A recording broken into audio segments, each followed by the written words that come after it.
Hello everyone, step up MPSC या YouTube चॅनलवर सर्वांचं स्वागत. आज आपण राज्यसेवा मुख्य परीक्षा 2022 यासाठी एक स्ट्रॅटेजी सेशन घेणार आहोत. या व्हिडिओमध्ये मी काहीच सांगणार नाही आहे, परंतु दरम्यानच्या काळात शुभम पाटील म्हणून आपल्याकडे राज्यसेवा मुख्य परीक्षा किंवा राज्यसेवा परीक्षा 2020 मध्ये राज्यात 22वा क्रमांक आलेले आणि आत्ता 2021च्या मेन्समध्ये त्यांनी 504 मार्क्स ऑब्जेक्टिव्हमध्ये मिळवलेले आहेत. तर ते तुम्हाला या व्हिडिओमध्ये गाईड करणार आहेत. त्यामुळे या व्हिडिओमध्ये मी मुद्दाम नसण्याचं कारण एवढंच आहे की त्यांनी आत्ता प्रयत्न करून आत्ता यश मिळवलेलं आहे. तर या दरम्यानच्या काळात त्यांनी एक्झॅक्ट काय गोष्टी केल्या त्या मी सांगण्यापेक्षा जर ऑलरेडी कोणी आत्ता दरम्यानच्या काळात रिसेंट केलेले आहेत, इम्प्रूव्हमेंट झालेली आहे आणि त्यांनी जर सांगितलं तर ते तुम्हाला जास्त अपील होणं अपेक्षित आहे. त्यामुळे मी त्यांना रिक्वेस्ट केली होती की त्यांनी कृपया दरम्यानच्या काळात जे एफर्ट्स घेतले ते आम्हाला विद्यार्थी मित्रांपर्यंत आपल्या माध्यमातून पोहोचावेत. तर त्यांची जॉईनिंग आहे, आता ते जॉईन झालेले आहेत. नागपूरला वनामतीला ट्रेनिंग सुरू आहे, तर त्यांना जायच्या अगोदरच मी पकडून ठेवलं होतं. आपण व्हिडिओ बनवला आहे आणि त्या पद्धतीने तुम्हाला या व्हिडिओचा नक्कीच फायदा होईल. सगळ्यात महत्त्वाचं म्हणजे पहिल्या अटेम्प्टमध्ये त्यांनी पोस्ट मिळवलेली आहे आणि दुसऱ्या अटेम्प्टमध्ये म्हणजे फक्त दुसऱ्या अटेम्प्टमध्ये इतकी हनुमान उडी आपण त्याला म्हणूयात की उंच उडी त्यांनी घेतलेली आहे आणि 504 ऑब्जेक्टिव्हमध्ये मार्क्स मिळवलेले आहेत. त्यामुळे जास्त वेळ न घेता मी तुम्हाला तुमच्या वतीनं शुभम पाटील सरांना रिक्वेस्ट करतो की त्यांनी तुम्हाला राज्यसेवा मुख्य परीक्षा 2022 साठी मार्गदर्शन करावं. ठीक, थँक्यू. हॅलो एव्हरीवन, माझं नाव शुभम माधुरी गणपती पाटील. माझं 2020 MPSC राज्यसेवेमध्ये माझा 22nd रँक आलेला आहे आणि मी assistant commissioner of state excise या पदावर आता नागपूरमध्ये मी ट्रेनिंग घेत आहे. माझ्या यशाचं जर श्रेय कुणाला द्यायचं झालं तर माझ्या यशाचे हे 4 पिलर्स आहेत: माझे वडील, माझी आई, माझा भाऊ आणि माझा बेस्ट फ्रेंड ओमकार. त्यामुळे या चौघांच्यामुळेच आज मी इथे उभा आहे. आपल्या प्रिपरेशनच्या टाईममध्ये असं खूप वेळा होतं की आपण लागोपाठ मेन्स देतो पण आपल्या स्कोअरमध्ये इम्प्रूव्हमेंट होत नाही. मग आपल्याला प्रश्न पडतो की मेन्समध्ये आपण नक्की वेगळं काय केलं पाहिजे जेणेकरून आपल्याला मेन्समध्ये आपल्याला म्हणावा तितका स्कोअर चांगला भेटेल. तर मग माझ्यासुद्धा असंच झालं होतं. मी 2020ची माझी पहिली मेन्स दिली, त्याच्यानंतर 2021ला आता मी दुसरी मेन्स दिलेली आहे. तर याच्यामध्ये माझे जवळपास 433 वरून 504 मार्क्स झालेले आहेत, म्हणजे जवळपास माझी 71 मार्कांची इम्प्रूव्हमेंट झालेली आहे. आणि जी मी 2020ची माझी मेन्स होती ती मी डिसेंबर 2021 रोजी दिली होती. त्याच्यानंतर 23 जानेवारीला मी माझी प्री दिली आणि त्याच्यानंतर लगेचच 7 मेला माझी दुसरी मेन्स होती. तर या कमी स्पॅनमध्ये मी नक्की वेगळं काय केलं जेणेकरून माझा 71 मार्क्सची माझी इम्प्रूव्हमेंट झाली ते आता आपण डिस्कस करूया. मला वाटतं पहिला आपण ऑब्जेक्टिव्ह पेपरवर येऊ. ऑब्जेक्टिव्ह पेपरमध्ये 2020 मध्ये मला 70 मार्क्स भेटले होते, जे आता मला 79 झालेले. तर मी ती सुद्धा खूप इम्प्रूव्हमेंट केलेली आहे. मला वाटतं ऑब्जेक्टिव्ह पेपर हा one of the highest important paper आहे आपला, कारण हा आपला रँक डिसाईड करतो. भलेही आपण सिलेक्ट जरी झालो तरी ऑब्जेक्टिव्हला आपल्याला किती मार्क्स पडतात त्याच्यावरून आपली रँक डिसाईड होते. कारण हा जरी 100 मार्काचा पेपर असला तरी 50 ते 80 अशा 30 मार्क्सच्या रेंजमध्ये मुलांचे मार्क्स फिरत असतात. त्याच्यामुळे आपण याच्याकडे मला वाटतं जास्त लक्ष दिलं पाहिजे. मी सुद्धा या विषयाकडे थोडं जास्त लक्ष दिलं होतं, कारण 70 मार्क्स सुद्धा माझे चांगला होता. तरी सुद्धा मी माझं 80 मार्क्सचं माझं टार्गेट ठेवलं होतं, जे ऑलमोस्ट अचीव्ह झालं. पण ह्या 10 मार्क्सची इम्प्रूव्हमेंट ही खूपच कठीण होती, कारण 70 पासून 80 पर्यंत जाणं 70 खूप चांगला स्कोर आहे. पण मी तुम्हाला इतकंच सजेस्ट करेन की आता 70 मार्क्स आपलं टार्गेट असू नये, आता 80 मार्क्स असावं आपलं टार्गेट, कारण कॉम्पिटिशन सुद्धा तितकीच टफ झालेली आहे. आणि याच्यामध्ये आपल्याला एज पाहिजे असेल तर आपल्याला नक्कीच थोडं जास्त एफर्ट्स घेतले पाहिजेत. तर आपल्या ऑब्जेक्टिव्हचे 2 विषय आहेत, एक मराठी आणि एक इंग्लिश. मला वाटतं मराठीमध्ये सगळ्यांना 40 अबाव आलेच पाहिजेत.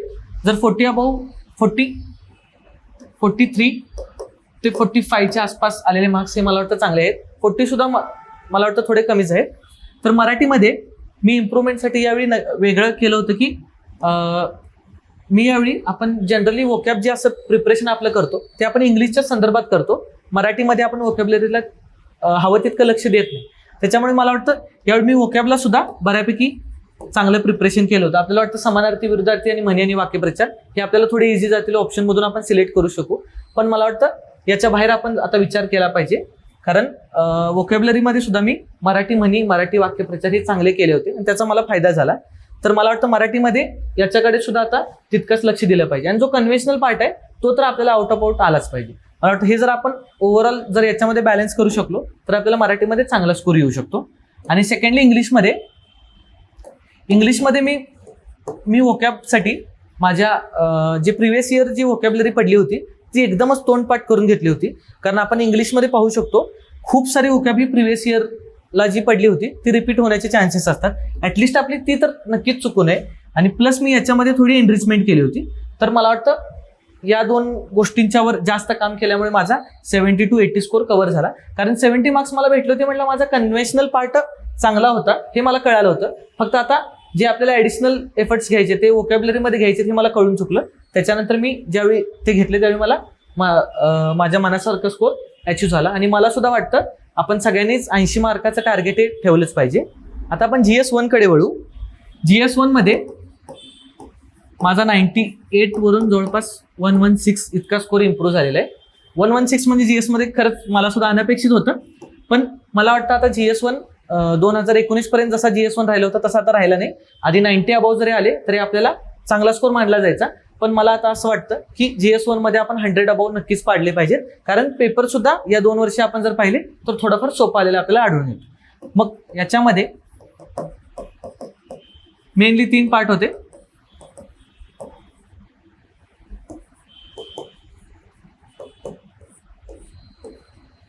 तर आता हिस्ट्रीसाठी मी सुद्धा सगळ्यांच्या सारखे कॉमन सोर्सेस वापरले होते.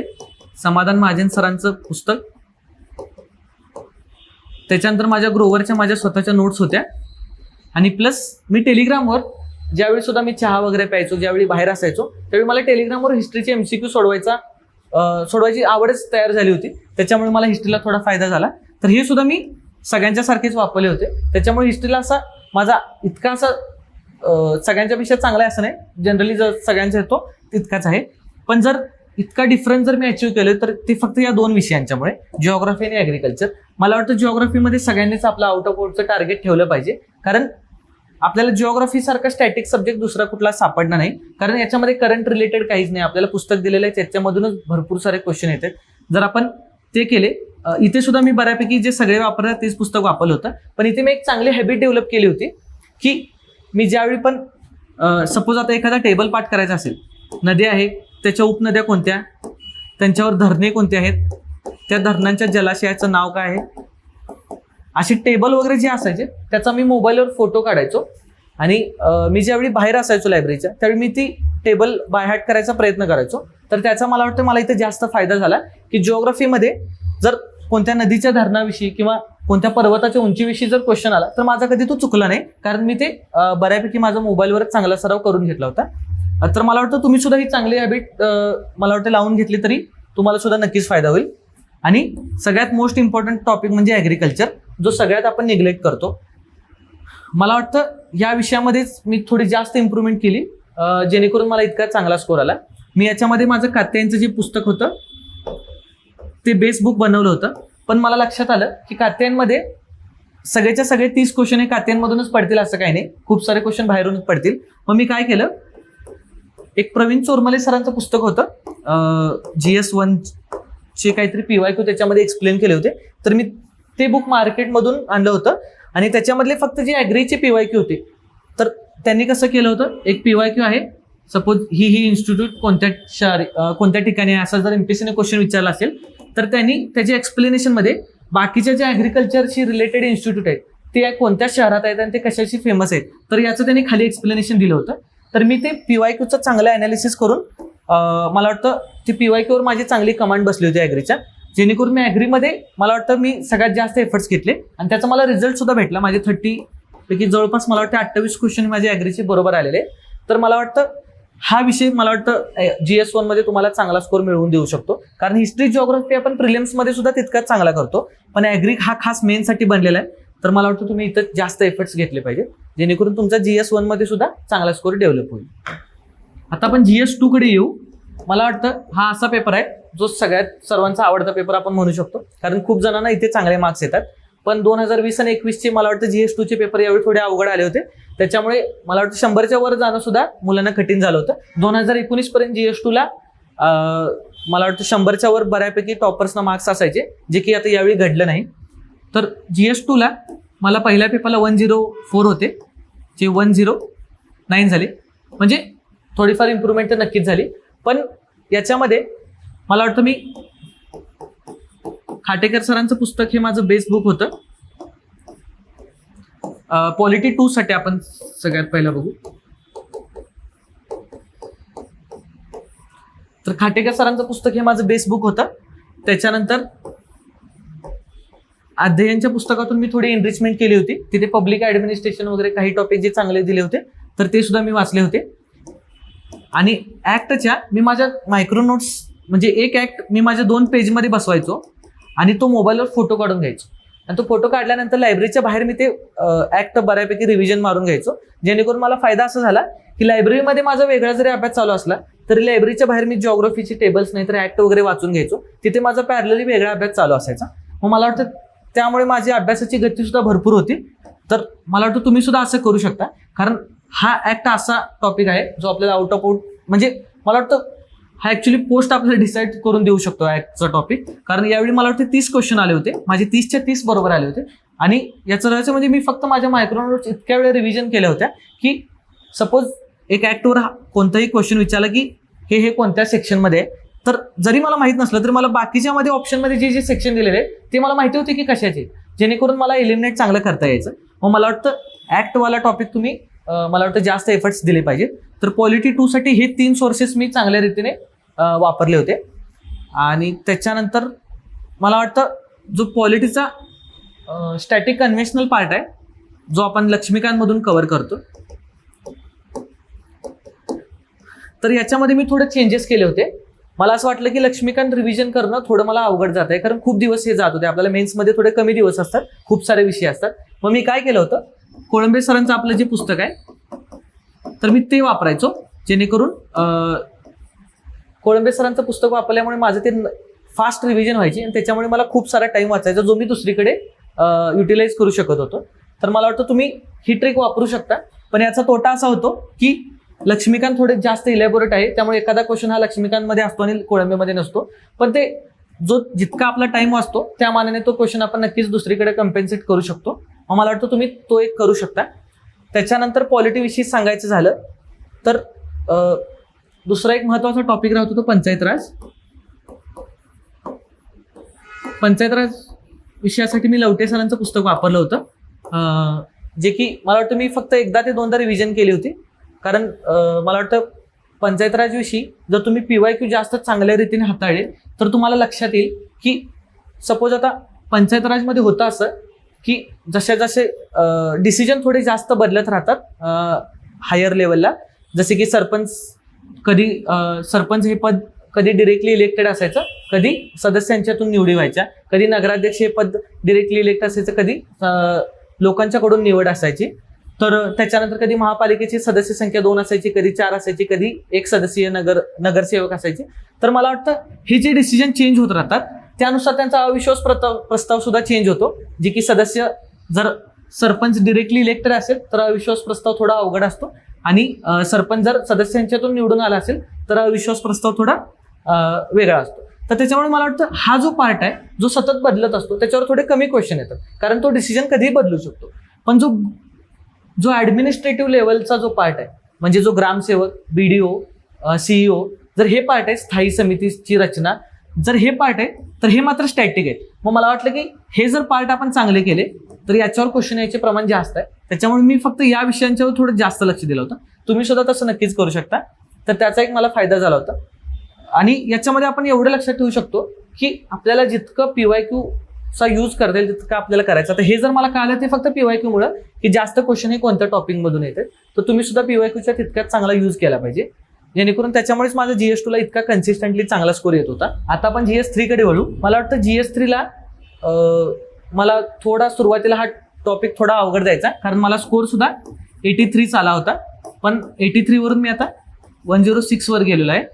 तर याच्यामध्ये मी चेंज असा केला होता की मला लक्षात आलं की मी ज्यावेळी पुस्तक वाचलो त्यावेळी सुद्धा मला वाटतं मी खाटेकर सरांचं पुस्तक वापरलं होतं, यावेळी सुद्धा तेच वापरलं. पण या 2 मार्कांच्या मध्ये फरक असा झाला की माझा अप्रोच थोडा बदलला. मी मध्ये खाटेकर सरांची एक बॅच केली होती HRHRDची, तर त्यावेळी मला कळालं की आपल्याला थोडा क्वेश्चन सोडवताना हा अप्रोच हा थोडा वेगळा असला पाहिजे, जो की मी स्टॅटिक आपला जो प्री आणि मेन्स सोडवताना, हिस्ट्री जिओग्राफीची सोडवताना जो माझा अप्रोच होता त्याच्यामध्ये थोडाफार आपण चेंज केला पाहिजे HRHRDचे क्वेश्चन सोडवताना. तर मी मध्ये जी बॅच केली होती 15 दिवसांची, त्याचा सुद्धा मला नक्कीच खूपच फायदा झाला. तर याच्यावेळी मी असं वेगळं काही केलं होतं, तर सर्वप्रथम क्लासमध्ये PYQ घेतलेच होते.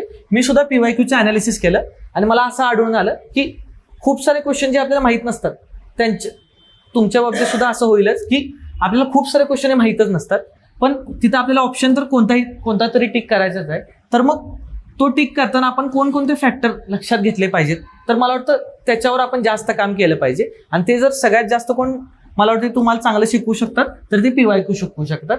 कारण खूप वेळा असं होतं की पुस्तकाच्या बाहेरचे क्वेश्चन जास्त येतात HRHRD मध्ये. कारण जिओग्राफी, पॉलिटी जर असे आपण विषय बघितले तर पुस्तकातले क्वेश्चन येण्याचे प्रमाण जास्त आहे, पण तेच HRHRD मध्ये थोडं कमी. तर याच्या आता GS3 मध्ये मी खाटेकर सरांचं पुस्तक हे बेस बुक म्हणून वापरलं होतं. आणि याच्यानंतर मी असं लक्षात घेतलं की HRHRD हा करंट ओरिएंटेड टॉपिक आहे. त्याच्यामुळे मी ज्यावेळी परिक्रमा वगैरे वाचायचो तर मी HRHRDचा मला सिलेबस खूप असा मी तोंडपाठ करून घेतला होता जवळपास. कारण एक परिक्रमा मी 10 मिनिटात वाचायचो, कारण मी फक्त हेडलाईन वाचत जायचो. जर मला वाटलं की अच्छा हे ठीक आहे, वृद्धांची ॲप हे आपल्याला HRHRD मध्ये वृद्धांचा टॉपिक आहे तर आपल्याला नक्कीच विचारू शकतात, तर मी ती न्यूज कव्हर करायचो. परत मग 4-5 न्यूज माझ्या स्किप व्हायच्या, कारण त्या HRHRDच्या सिलेबस रिलेटेड नसायच्या. मग महिलांशी रिलेटेड कोणता इनिशिएटिव्ह घेतला असेल तर मी तो परत वाचायचो. तर अशा प्रकारे जो माझ्या करंट रिलेटेड ज्या गोष्टी होत्या त्या परिक्रमामधून मी चांगल्या कव्हर केल्या. आणि त्याच्यानंतर मी HRHRD मध्ये वेगळं असं केलं होतं की मी सिलेबसचे जे पॉईंट होते त्यांना डिमार्केट केलं की जास्त आउटपुट देणारे सब्जेक्ट आणि कमी आउटपुट देणारे सब्जेक्ट. तर जास्त आउटपुट देणाऱ्यांच्या मध्ये एक आहे शिक्षण, महिला बाल विकास, इंटरनॅशनल ऑर्गनायझेशन. तर असे जे टॉपिक होते यांच्यामध्ये मी जास्त सोर्सेस वापरले, जेणेकरून हे मला या विषयांच्या मध्ये मला थोडे जास्त विषय देता येईल. आता आपण शिक्षण बघू शकतो, जवळपास 25 मार्काला क्वेश्चन येतात. म्हणजे शिक्षण हा जवळपास एक सब्जेक्ट असल्यासारखाच झालेला आहे. तर त्याच्यामुळे मला वाटतं शिक्षण विषयाशी रिलेटेड मी बाकीच्या सुद्धा गोष्टी वाचल्या होत्या. डेव्हलपमेंटचं जे पुस्तक आहे देसले सरांचं, त्याच्यातून सुद्धा मी शिक्षण पार्ट कव्हर केला होता. त्याच्यानंतर जे इंडिया इयरबुक आहे तर त्याच्यातून सुद्धा मी शिक्षण पार्ट कव्हर केला होता. अशा प्रकारे जे जास्त आउटपुट देतात त्यांच्यासाठी तुम्ही जास्त सोर्सेस वापरू शकता, आणि जे कमी आउटपुट देतात त्यांच्यासाठी तुम्ही एक बेस बुक आणि त्याच्याशी related current oriented subject, current oriented गोष्टी या जर 2 कव्हर केल्या तर मला वाटतं HRHRD मध्ये तुमचा स्कोर नक्कीच इम्प्रूव्ह होऊ शकतो. मी यावेळी हेच गोष्ट केली होती, जेणेकरून माझा 83 वरून 106 हा स्कोर झाला होता. आता आपण